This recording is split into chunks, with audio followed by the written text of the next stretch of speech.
ದಕ್ಷಿಣ ಕನ್ನಡ ಜಿಲ್ಲೆಯಲ್ಲಿ ಕಳೆದ 2 ತಿಂಗಳುಗಳಿಂದ ನಿರಂತರವಾಗಿ ಕಾನೂನು ಸುವ್ಯವಸ್ಥೆ ತೊಂದರೆ ಆಗಿರುವ ಬಗ್ಗೆ ಮತ್ತು ಈ ಜಿಲ್ಲೆಯಲ್ಲಿ ಬೇರೆ ಬೇರೆ ರೀತಿಯ ಅಹಿತಕರ ಘಟನೆಗಳು ನಡೆಯುವ ಹಿನ್ನೆಲೆಯಲ್ಲಿ ಇವತ್ತು ನೂತನವಾಗಿ SP ಮತ್ತು ನಮ್ಮ ಕಮಿಷನರ್ ನೂತನವಾಗಿ ಒಂದು ಜವಾಬ್ದಾರಿಯನ್ನು ತಗೊಂಡಿದ್ದಾರೆ.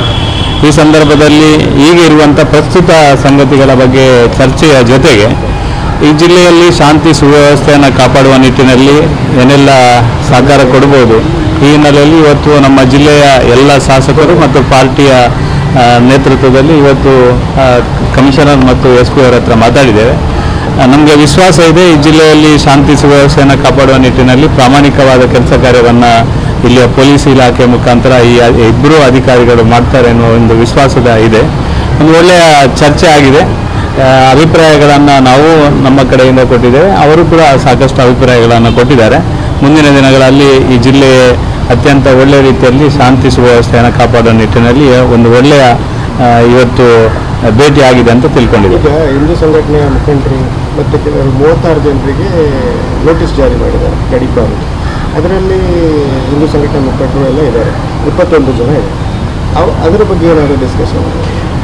ಇದರ ಬಗ್ಗೆ ನಾವು ಸಾಕಷ್ಟು ನಮ್ಮ ಹಿರಿಯ ಎಲ್ಲ ಶಾಸಕರ ಜೊತೆಗೆ ನಾವು ಚರ್ಚೆಯನ್ನು ಮಾಡಿದ್ದೇವೆ. ಇದರ ಬಗ್ಗೆ ಅವರ ಹತ್ರ ವಿವರಣೆಯನ್ನು ಕೂಡ ಕೇಳಿದ್ದೇವೆ.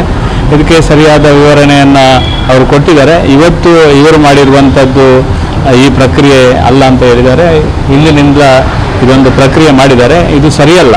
ಇದು ನಮ್ಮ ಹಿಂದೂ ಮುಖಂಡರನ್ನು ಅನಾವಶ್ಯಕವಾಗಿ ಯಾವುದೇ ರೀತಿಯ ಪ್ರಕ್ರಿಯೆಯಲ್ಲಿ ಭಾಗವಹಿಸದ ಕೆಲವು ಮುಖಂಡರನ್ನು ಗಡೀಪಾರು ಮಾಡುವಂಥದ್ದು ಮತ್ತು ಅವರ ಮೇಲೆ ಕೇಸ್ ಮಾಡುವಂಥದ್ದು, ನಮ್ಮ ಹಿರಿಯರ ಮನೆಗೆ ಒಂದು ಏನೂ ಈ ಒಂದು ಸಮಸ್ಯೆಯಲ್ಲೇ ಇಲ್ಲದ ಕಾರ್ಯಕರ್ತರ ಅಥವಾ ಸಾಮಾನ್ಯ ಹಿಂದೂಗಳ ಮನೆಗೆ ಹೋಗುವಂಥದ್ದು, ಇದೆಲ್ಲ ನಿಲ್ಲಿಸಬೇಕು ಅಂತ ನಾವು ಹೇಳಿದ್ದೇವೆ. ಈ ರೀತಿಯ ಪ್ರಕ್ರಿಯೆ ಮಾಡುವುದರಿಂದ ಇಲ್ಲಿ ಶಾಂತಿ ಸುವ್ಯವಸ್ಥೆ ಆಗುವುದಿಲ್ಲ.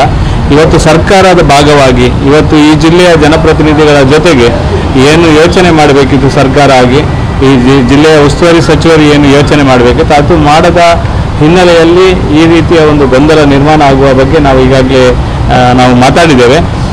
ಮೊದಲು ಜಿಲ್ಲೆಯ ಉಸ್ತುವಾರಿ ಸಚಿವರು ಅಥವಾ ಸರ್ಕಾರದ ಜವಾಬ್ದಾರಿ ಇರುವವರು ಈ ಜಿಲ್ಲೆಗೆ ಬಂದು ನಮ್ಮ ಜನಪ್ರತಿನಿಧಿಗಳ ಜೊತೆಗೆ ಒಂದು ಸಾಮಾಜಿಕ ಮುಖಂಡರ ಜೊತೆಗೆ ಮಾತಾಡುವಂಥ ಕೆಲಸ ಪ್ರಕ್ರಿಯೆಯನ್ನು ಇವತ್ತು ಮಾಡಲಿಲ್ಲ.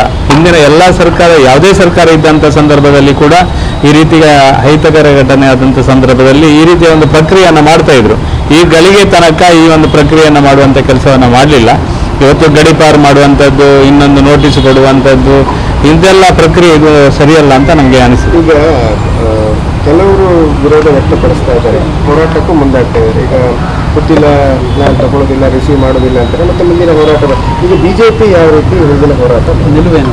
ನೋಡಿ, ನಾವು ಒಟ್ಟಾಗಿ ಒಂದಾಗಿ ಪರಿವಾರ ಸಂಘಟನೆ ಮತ್ತು ಭಾರತೀಯ ಜನತಾ ಪಾರ್ಟಿ ಮತ್ತು ಎಲ್ಲ ಪ್ರಮುಖರ ಒಂದು ಸಾಮೂಹಿಕ ನಿರ್ಧಾರ ತಗೊಂಡು ನಾವು ಯೋಚನೆ ಮಾಡಿ ಹೋರಾಟ ಇನ್ನೊಂದು ಮತ್ತೊಂದು ಮಾಡ್ತೇವೆ ಹೊರತು ಒಂದು ರೀತಿಯ ನಮ್ಮ ಜಿಲ್ಲೆಗೆ ಬಂದ ನೂತನ ಅಧಿಕಾರಿಗಳ ಹತ್ರ ನಾವು ಮಾತಾಡಿದ್ದೇವೆ. ಮುಂದೆ ನಾವು ಅವರು ಏನು ಈ ಜಿಲ್ಲೆಯಲ್ಲಿ ಕ್ರಮ ತಗೊಳ್ತಾರೆ, ಯಾವ ರೀತಿ ಶಾಂತಿ ಸುವ್ಯವಸ್ಥೆಗೆ ನಾವು ಹೇಳಿದ ಮಾತಿಗೆ ಮತ್ತು ಒಟ್ಟು ಏನು ಯೋಚನೆ ಮಾಡಿ ಕ್ರಮವನ್ನು ತಗೊಂಡು ಶಾಂತಿ ಸುವ್ಯವಸ್ಥೆಗೆ ಕ್ರಮ ತಗೊಳ್ತಾರೆ, ಅದನ್ನೆಲ್ಲ ನೋಡಿಕೊಂಡು ಮುಂದಿನ ಒಂದು ಯೋಚನೆಯನ್ನು ಮಾಡ್ತೇವೆ. ಧನ್ಯವಾದಗಳು.